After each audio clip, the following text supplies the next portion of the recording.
Bonjour tout le monde et bienvenue dans Surveiller les stratégies du FortiGate.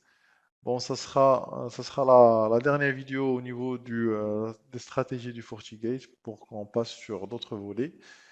Alors, dans cette vidéo-là, bon, on va voir les lookups, comment on peut chercher au niveau des lookups, et aussi comment on peut, tout ce qui est important au niveau d'une règle. On va voir bon, avant, parce qu'on peut ajouter d'autres critères, on va voir. Et aussi comment on peut ajouter ou modifier les colonnes qu'on veut afficher. Autres features qu'on va voir tout au long du lab sur cette vidéo-là. Alors, du coup, avant de partir sur le lab, pour le monitoring par feu, alors par rapport à la recherche ou le lookups qu'on va voir sur le lab, alors il y a les critères qui font entrer pour qu'on puisse trouver une règle. C'est une manière de chercher les règles parmi d'autres, bien sûr, parce que la vision de FortiGate, comme vous avez vu, ils ont des petites gammes et ils ont des gammes qui sont immenses des data centers. Et imaginez des data centers, c'est des milliers de gammes, c'est des milliers de règles de firewall ou des dizaines de milliers de règles de firewall. Du coup, imaginez pour chercher une règle, ça, c'est très important dans ce type de firewall parce que chercher une règle parmi des dizaines de milliers, ça va pas être facile. Du coup, il y a plusieurs manières que FortiGate a créées pour trouver les règles lors d'une recherche d'une règle pour pouvoir la modifier ou ajouter une règle clonée à partir de cette règle-là. Alors, pour les critères de recherche, bien sûr, sur le lookups qu'on va voir, il y a une interface source. Bien sûr, vous devriez rentrer l'interface source. Aussi le protocole que vous allez utiliser. Bien sûr, vous pouvez ajouter d'autres critères qui seront granulaires, ou l'adresse IP source et le IP ou l'FQDN de la destination. Alors, comme ça, mais ces champs-là sont obligatoires au niveau de lookups. Il faut tous les remplir pour pouvoir trouver la règle. Ben sinon, comme on a vu sur la vidéo précédente, on peut filtrer au niveau de colonnes et trouver les règles. Mais bon, il y a des fois quand on filtre au niveau de colonnes et on trouve des centaines de règles qu'ils utilisent pardon, le même port ou le même protocole ou quoi que ce soit. En fait, ça sera un peu difficile. Alors du coup, l'utilisation du lookups et ces critères-là, ça précis et ils vont afficher, l'affichage sera précis de la règle qu'on veut chercher. Du coup, je vous dis au lab, ben, je vous dis à tout de suite pour voir ces points-là au niveau du lab. Merci. Bon voilà, je vais me connecter sur mon ECXI. Alors,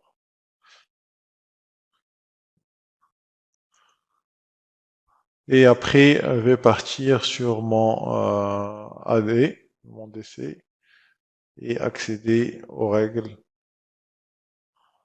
Voilà. Alors, on va partir sur Policy Objet, IPv4 Policy. Et je vais vous montrer tout d'abord comment, bon, si vous cliquez au droit sur une règle, vous pouvez voir les différentes options que vous avez. Alors pour modifier, pour filtrer, euh, pour ajouter une règle en haut ou en bas de cette règle-là. Et aussi s'il y a les logs au niveau, bien je clique sur, il n'y a pas de log au niveau de cette règle-là. Alors parce qu'il n'y a pas de trafic sur ça. Alors je vais revenir, pardon, sur les règles. Continuer sur le fichier. Bon, vous pouvez éditer, bien sûr, éditer, modifier au niveau de CLI et bien sûr supprimer la règle. Alors, par rapport au policy lookup que je vous ai dit tout à l'heure, qu'on peut chercher au niveau de la policy. Alors, je clique sur ça et je peux modifier, par exemple, créer port 3 Là, le port source, c'est 3. Avec l'IP, je vais mettre 443. La source, c'est...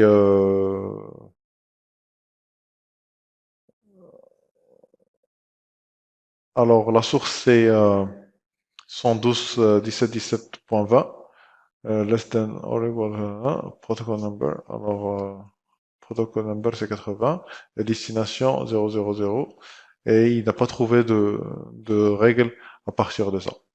Bon, vous pouvez modifier tout ce que vous voulez ici. Alors, soit le protocole, soit le TCP, le TCP/IP par exemple.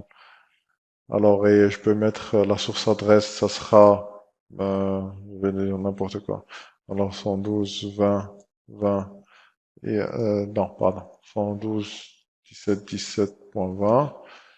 Et la source, on n'a pas, et on va dire vers une destination avec destination de port 443. On va essayer de chercher. Bien sûr, parce que la destination n'a pas de... euh, voilà. Il a trouvé une règle qui correspond à ce qu'on a cherché tout à l'heure.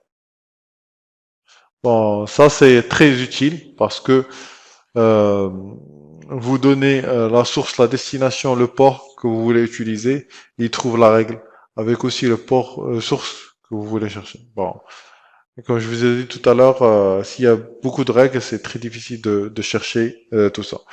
Alors, on va passer sur une règle, pardon, on va essayer de la modifier et au niveau de la source, chose qui est très importante, alors l'adresse IP, bien sûr, vous pouvez ajouter des utilisateurs, mais vous pouvez pas utiliser, ajouter que l'utilisateur sans ajouter l'adresse. L'adresse est importante ou obligatoire, et le user ou le device ou l'internet services, alors sont tous c'est des options que vous pouvez ajouter.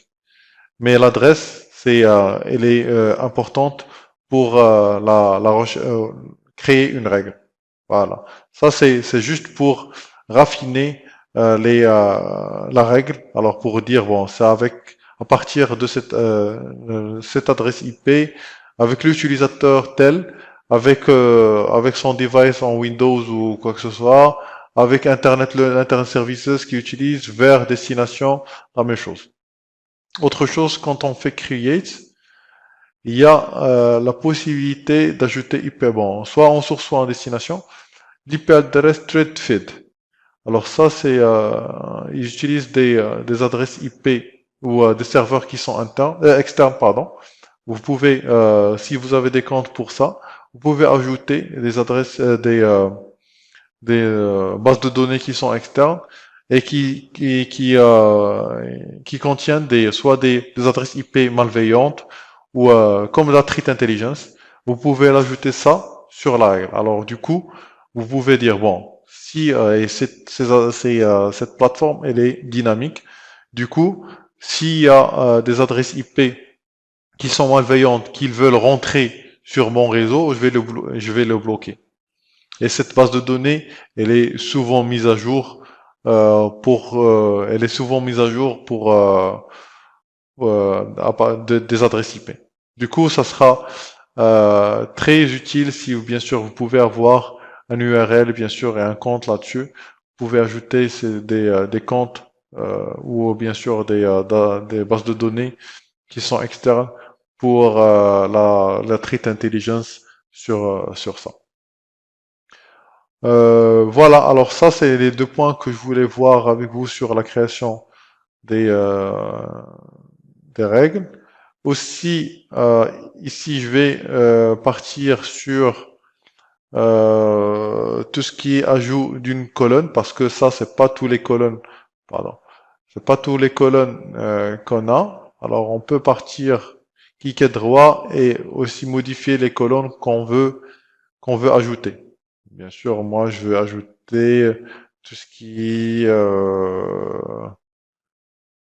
source adresse.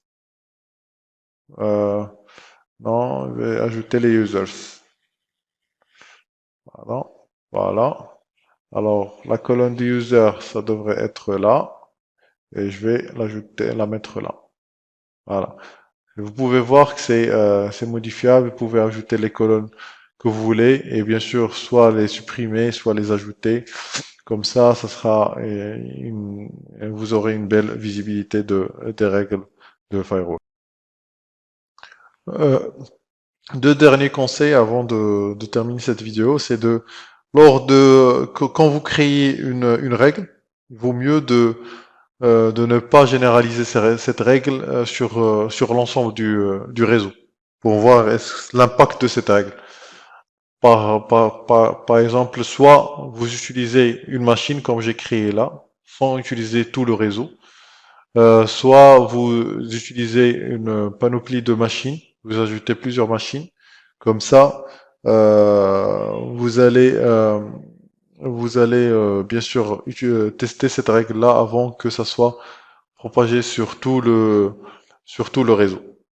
Autre chose, bien sûr, si vous allez désactiver ou activer une règle, bon, soit ou la supprimer, faites très attention parce que là, au niveau de FortiGate, t'as pas quand vous supprimez ou modifiez, c'est automatique, ça le prend directement en charge. Il n'y a pas un bouton pour valider ou quoi que ce soit comme d'autres firewalls. Du coup, il faut très bien faire attention lors de ces manipulations-là, surtout en production. Il y a pas mal d'anomalies ou de problèmes quand on fait ces manipulations en production. C'est des fois s'il y a pas mal de conséquences là-dessus.